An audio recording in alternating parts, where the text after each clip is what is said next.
quando você olha assim, esteticamente, aparentemente tá organizado.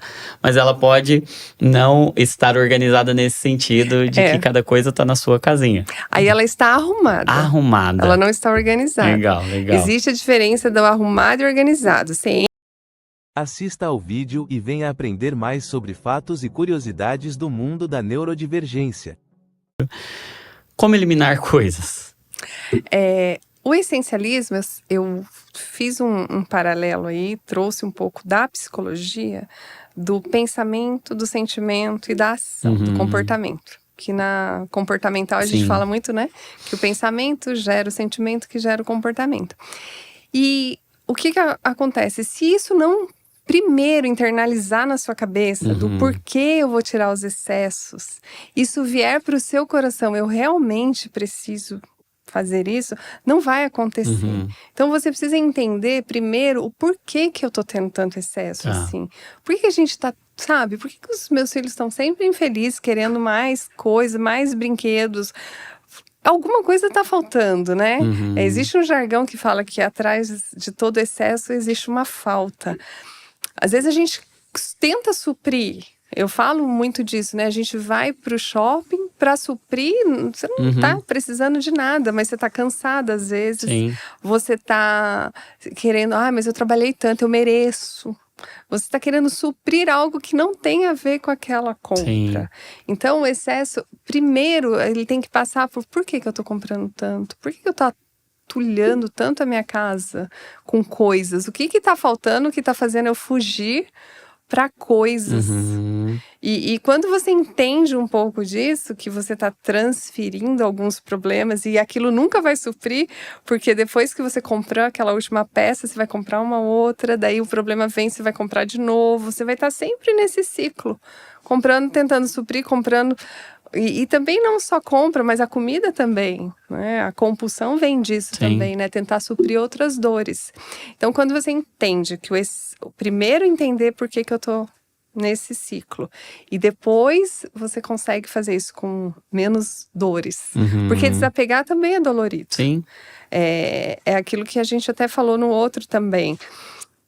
Você vai eliminar coisas que não são ruins, são até coisas muito boas, mas não são boas para você, não fazem sentido na sua casa atualmente, não fazem sentido para sua família. Então podem abençoar outras pessoas, então você pode se livrar do excesso até ajudando outras pessoas, isso vai te dar muito mais alegria também. Sim, então o excesso ele pode ser e tem uma conexão, de alguma forma, entre excesso, generosidade, porque se eu tenho excesso, muito provavelmente Deus me deu aquilo para abençoar alguém, ou eu posso abençoar alguém. Então, existem pessoas que podem ser abençoadas nesse processo de eliminar os meus excessos. Existem bênçãos escondidas em meio ao meu excesso, mas eu preciso passar por esse processo de entender, peraí, eu tô fugindo do quê, né? Qual é a falta que eu tô tentando compensar a partir de um excesso? Que carência ou que lacuna que eu tô tentando preencher a partir dessa falsa segurança de ter muitas coisas, né? E aí, na prática, por exemplo, vamos falar de um guarda-roupa ou de um armário, de uma sala, de um ambiente. Como que eu faço isso na prática? Como que você indica fazer isso na prática, essa eliminação de excessos? Então, para a gente ter noção do que a gente tem, não adianta eu chegar e abrir um armário e mexer numa gaveta. Aquilo não vai me dar uma noção exata da quantidade de coisas que eu tenho. Então, o ideal é que você consiga tirar tudo para você ver a quantidade. Legal. Porque quando você categoriza tudo, e daí você fala, você põe na pilha, e você fala, gente, mas eu tenho tudo isso de calça jeans mesmo?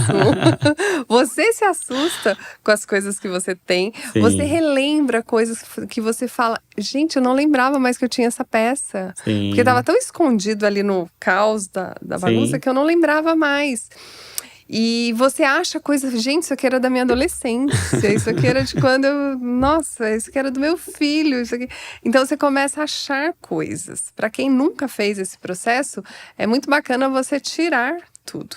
Sim. Claro que se você estiver fazendo sozinho, não tira tudo, porque vai ficar muito cansativo e Sim. você não vai conseguir concluir. Então faz por partes.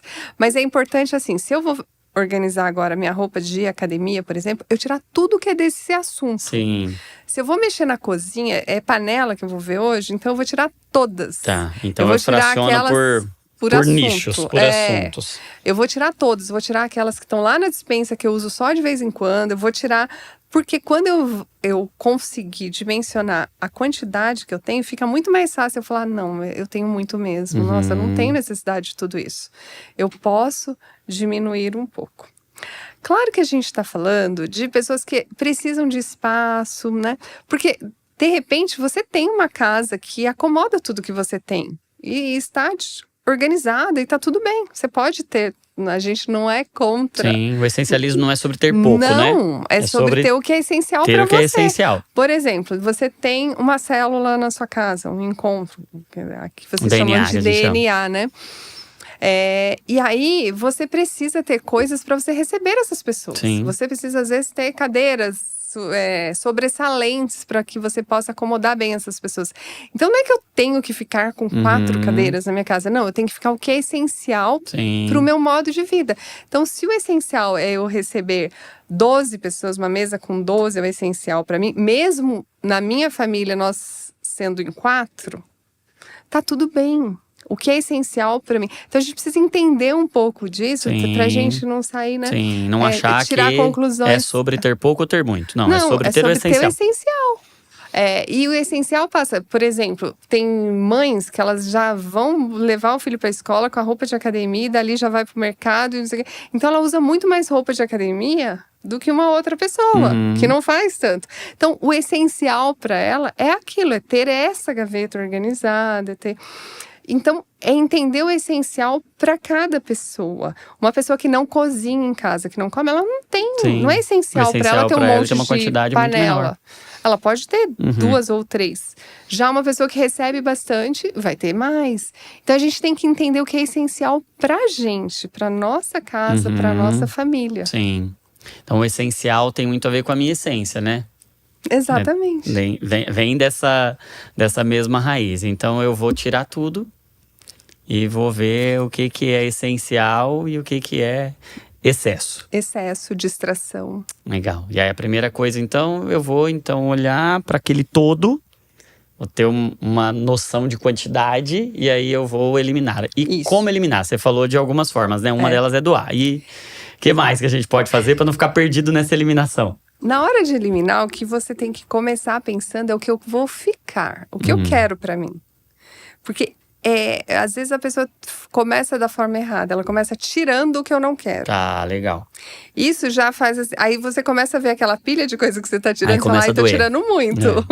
Quando você decide o que eu quero ficar, então eu vou fazer livros hoje, eu vou mexer nos meus livros. Então, quais livros eu quero ficar mesmo? Que são importantes, que eu quero reler, que... Legal. Aí, ok. Decididos que eu quero ficar, fica muito mais claro pra mim. Pro que eu disse sim, aí fica mais fácil dizer não. Exatamente. Aí Legal. você consegue se dispor com mais facilidade. A Legal. mesma coisa a roupa. Por que eu tô escolhendo essas roupas? Porque essas me caem bem, essas comunicam a imagem que eu quero passar agora. E já essas aqui não, elas comunicam uma outra fase da minha vida, uma outra época, não faz mais sentido eu usar isso aqui. Aí fica muito mais fácil você tirar esses excessos. Legal, então primeiro eu escolho o que eu quero, que tem a ver com a minha essência. Depois eu vou eliminar o excesso que tem a ver com o que não tem, não é o sim que eu disse, é o não. E aí dentro dos nãos, como é que eu sei o que eu dou, o que eu vendo, o que eu jogo fora? Eu vi que você fala um pouco sobre isso no livro. Quais destinos, assim, a gente pode dar para aquilo que a gente está deixando? A primeira que a gente tem que eliminar é o lixo. É o que não serve para ninguém, para nada. Porque... às vezes a pessoa acha que, assim, alguma coisa que está quebrado... Você imagina que você tem uma impressora na sua casa que está quebrada. Você vai dar para alguém consertar? Se você sabe que aquilo não vale a pena o conserto, que você já deixou ali de lado, então você vai dar para uma pessoa gastar com aquilo. Aquilo ali é lixo eletrônico, tem que ser descartado. Eu tô com uma sacola aqui de meia que só tem um pé, gente. Né? Excesso se você for para uma ONG que trabalha esse tipo de, né, a Puquê faz um trabalho com cobertores e tudo mais. Se não for isso, é descarte. Então, o que não serve para você, que não tem mais destino, não dá mais para ser reaproveitado, é lixo. Tá. Um sapato que tá todo, né, esfarelento, que não tem condições, é lixo, não tem como doar. Pronto, a gente viu até muito disso no Rio Grande do Sul, Sim. né? Pessoas recebendo doações que não tinham condições de ser usadas. Você imagina, a pessoa já está numa situação de completa vulnerabilidade. Ela vai ganhar coisas que não têm condições de ser usadas. Então, a gente tem que ter esse critério do que não tem condições de ser aproveitado por ninguém. Então, isso organizar é jogar lixo no lixo. Jogar o lixo no lixo. E dar nome certo às coisas. Isso é realmente lixo, tá? Não tem condições. Estar em bom estado simplesmente não combina com a minha vida atual. Não faz sentido com a minha casa atual. Então, eu tenho um equipamento de ginástica, eu tenho uma mala que ela está em bom estado, só que está em excesso. Então, eu posso doar. Então, eu vou abençoar alguém. Geralmente, eu sempre oriento começar pelas pessoas de perto. Sim. Sabe, abençoa os de perto. Então, a sua funcionária que trabalha na sua casa todos os dias, um prestador, um jardineiro, alguém que faz o serviço ali para você, essas pessoas ficam extremamente felizes. E é aquilo que o Paulo Borges diz, né? Que a nossa riqueza sempre é a pobreza de alguém, né? Todo mundo tem uma riqueza e uma pobreza, e geralmente aquilo que a gente tem muito tá faltando para alguém. Tá faltando para alguém, né? Tá faltando para alguém. Então, a gente tem que ter esse coração generoso de entender que aquilo pode abençoar essa pessoa. E às vezes é tudo que ela está precisando. É impressionante como Deus, ele vai fazendo conexões de coisas que você tem uma bicicleta que você tá sobrando na sua casa, já tá enferrujando ali, porque ninguém... Sim. E de repente você fala pra uma pessoa, ela fala... Gente, eu tô orando por uma bicicleta faz um tempo. Isso eu vejo, mas assim... Com muita frequência. Com muita sabe frequência. O que eu percebo? É que muito da nossa falta de generosidade está escondida de trás da falta de organização. Sim.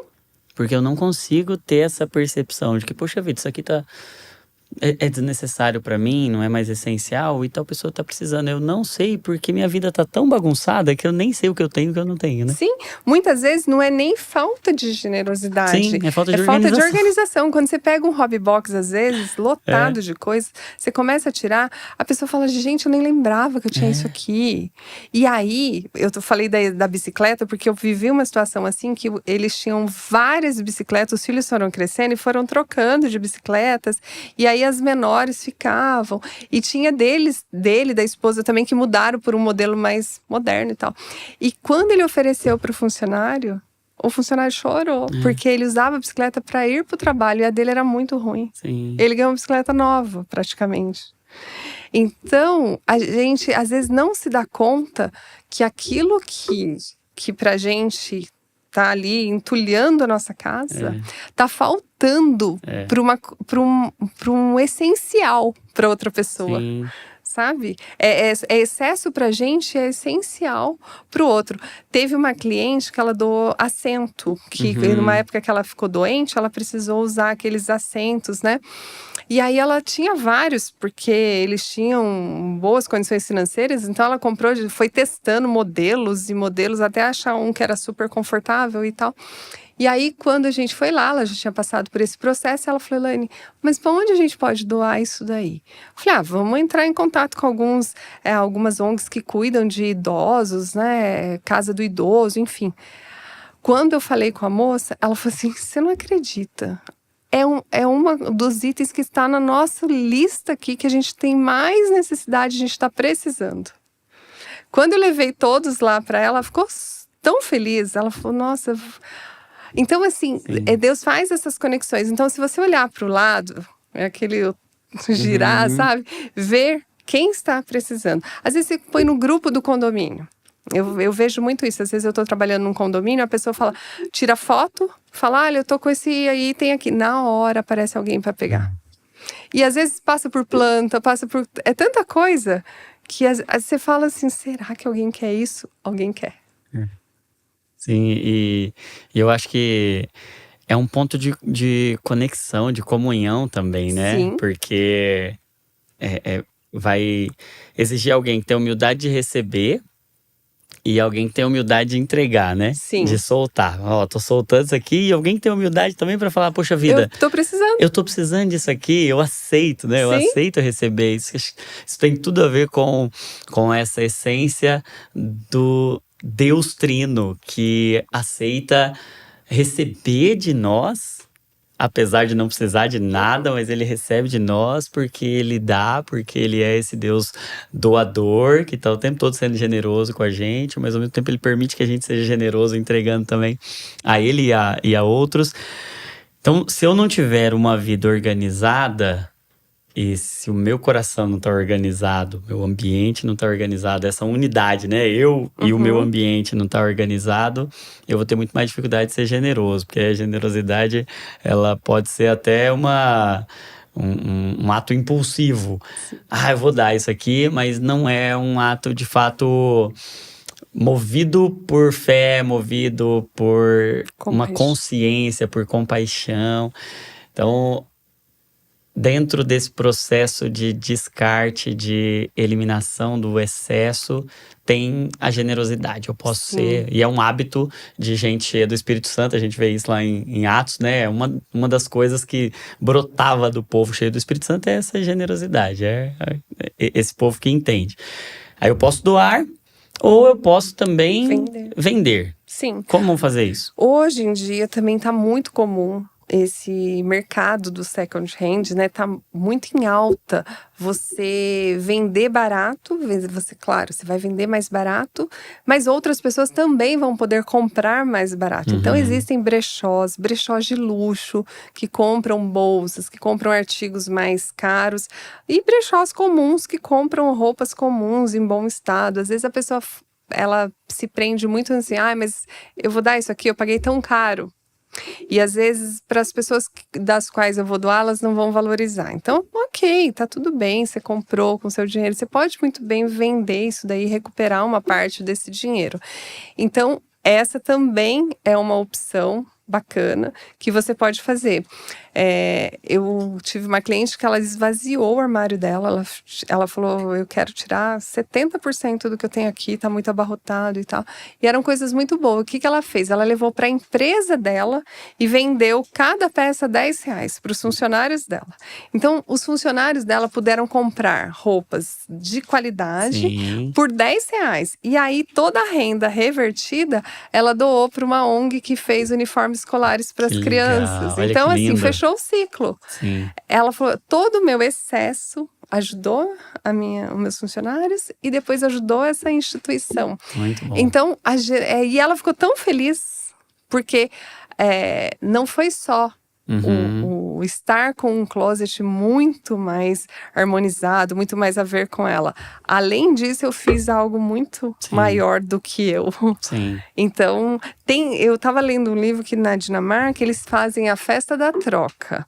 Então, você leva alguma coisa que está sobrando na sua casa, eu levo alguma coisa, outro leva alguma coisa, e a gente faz... Cada um vê o que precisa ali, pega, sabe? Que demais. E a gente vê isso na Bíblia, né? Um suprir a necessidade do outro. De modo que nenhum tinha falta. Tinha falta de nada. Às vezes, você criar um grupo entre as pessoas das quais você conhece, que está nesse mesmo processo que você também, de desapego, fala, gente, vamos criar um grupo e a gente vai colocando ali o que a gente não precisa mais. E de repente, às vezes a pessoa não precisa, mas ela tem um funcionário que precisa, um parente que precisa, né? Gente, eu vejo muito isso, às vezes, na casa das pessoas, usou muleta por um tempo, usou bota, e fica aquilo ali, ó, juntando pó na sua casa, e às vezes alguém tá... às vezes aquilo é a resposta de oração de alguém. Então isso é tão espiritual. Eu quero até encorajar você que tá nos acompanhando, nos ouvindo aqui. Talvez seja uma coisa muito espiritual pra você fazer aí na sua célula, no seu DNA. Vamos fazer isso aqui.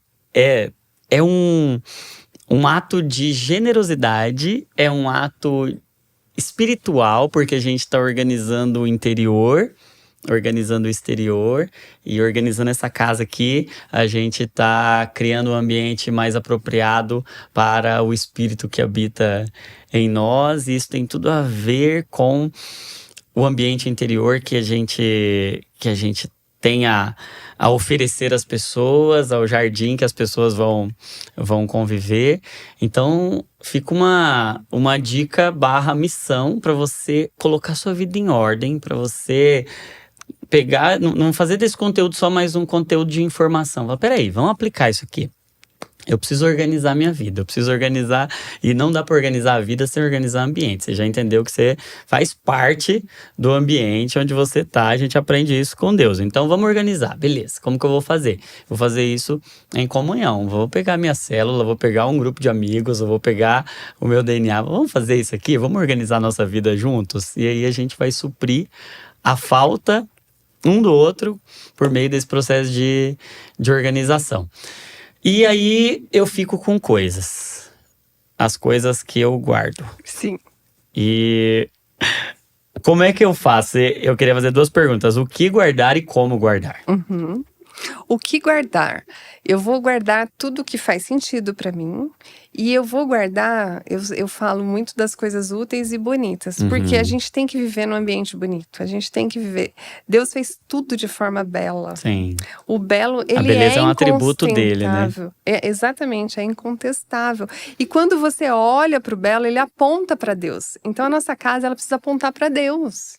Uma casa que tem falta de cuidado, onde as coisas estão quebradas, onde você entra no ambiente, aquilo tá ali, tudo, as almofadas, o sofá rasgado. A gente não tá falando aqui de dinheiro. Sim. Porque você pode colocar, você tem um sofá rasgado, não tenho condições de trocar isso agora, mas eu posso pôr uma manta em cima dele, eu posso deixar aquele ambiente bonito. Então, você deixar a sua casa bela. A pandemia, ela trouxe muito isso pra gente, né? A casa virou a protagonista. Sim. Porque as pessoas casa, foram né? pra casa era o lema, e elas né? perceberam as suas casas como estavam. Isso aqui tá... Essa aqui tem uma goteira. Ah, isso aqui tá ruim. Nossa, essa cortina tava assim. Porque elas não olhavam muito pra casa. Chega do trabalho, era um lugar cansado. de passagem, né? Exatamente. Aí quando você teve que ficar na sua casa, a casa virou a protagonista. Tanto que muita gente migrou de apartamento para casa, para espaços maiores. Gente que entendeu que poderia morar numa cidade mais simples, sair da capital e vir para o interior, porque era possível.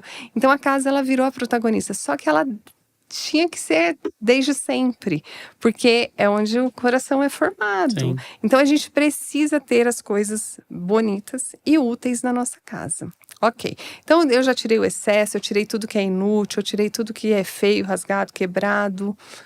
Agora eu estou com o essencial para mim. O que eu vou fazer agora com esse essencial? Agora eu vou organizar. E aí é achar a casinha, uma casinha para cada coisa. Eu falo isso para as crianças todo dia.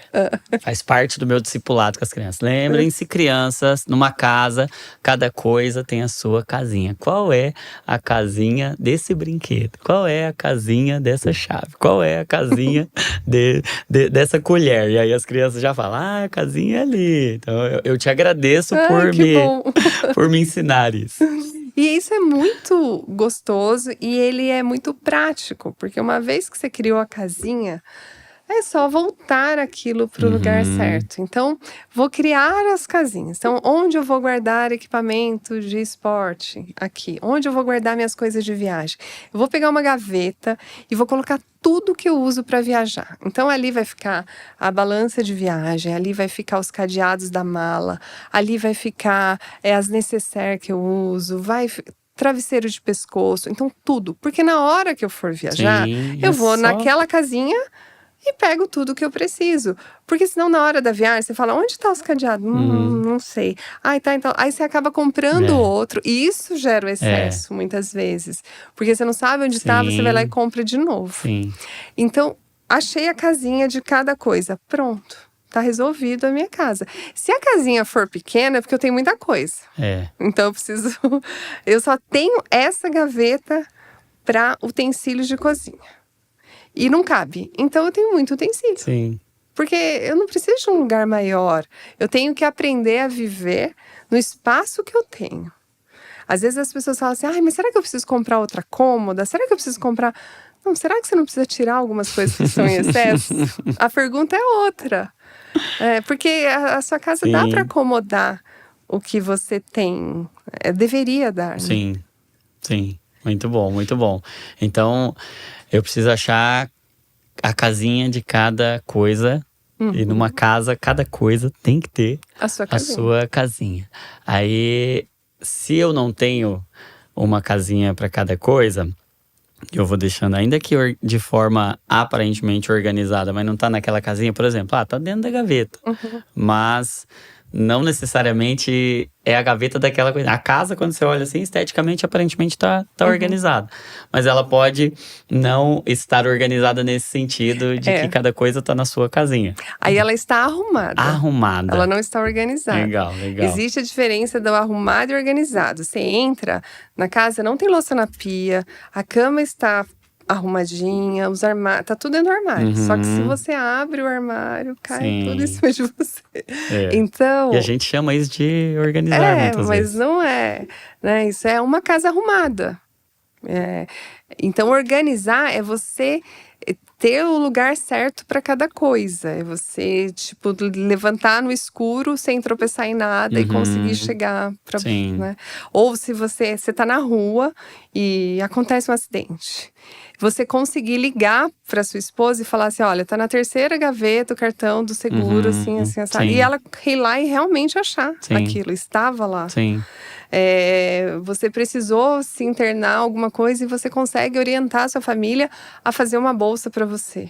Sabendo exatamente onde estão as coisas. Isso é organização. Sim. E a organização... E aí, enquanto você tá falando, Deus tá ministrando meu coração aqui, né? Que muitos dos nossos pecados estão escondidos atrás da falta de organização. Porque, por exemplo, a cobiça, né? Do querer sempre mais... Pode ser justamente porque eu tô com a vida desorganizada e não vejo tudo que eu já tenho. Porque, por exemplo, no Evangelho, a gente já tem tudo que a gente precisa. O Senhor é o nosso pastor e de nada temos falta. Então, essa ferida da escassez, né? Essa ferida da falta que a gente vem carregando, às vezes, de geração em geração, essa mentalidade de que, poxa vida, eu preciso chegar em algum lugar, eu preciso ter alguma coisa. Então, a falta de organização, de saber o que eu tenho, o que Deus já me deu, a essência que Ele já depositou em mim, os tesouros que estão ali disponíveis a mim. Por exemplo, a mulher da dracma perdida, né? Uma mulher que foi organizar a casa e ela achou. Então, ela não precisava comprar uma outra dracma, né? Ela não precisava viver cobiçando a dracma das vizinhas ou das amigas. Ela, organizando, ela achava e isso tratava a ferida da cobiça. Tratando a ferida da cobiça, isso também trata um outro pecado, que é a falta de generosidade, que é o egoísmo, essa coisa do pensar só em mim, essa avareza. Então, parece que o problema é a avareza, mas a falta de organização, a desorganização tem tudo a ver com isso. E um outro pecado que saltou ao meu coração agora enquanto você falava é o pecado do desperdício, da prodigalidade, né? O filho pródigo, um coração todo desorganizado, aí ele sai gastando tudo que tem.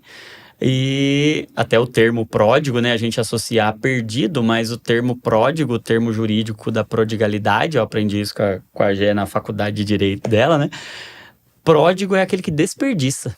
Olha só. Então, e até tem o livro do Tim Keller, né? O Deus Pródigo, que ele explica esse conceito, né? Que o problema é o desperdiçar, né? E a gente, às vezes, está desperdiçando coisas porque a gente está vivendo uma vida desorganizada. Então, por exemplo, eu posso desperdiçar um dinheiro que eu podia abençoar alguém para comprar uma coisa que eu não precisava se eu tivesse uma vida organizada, né?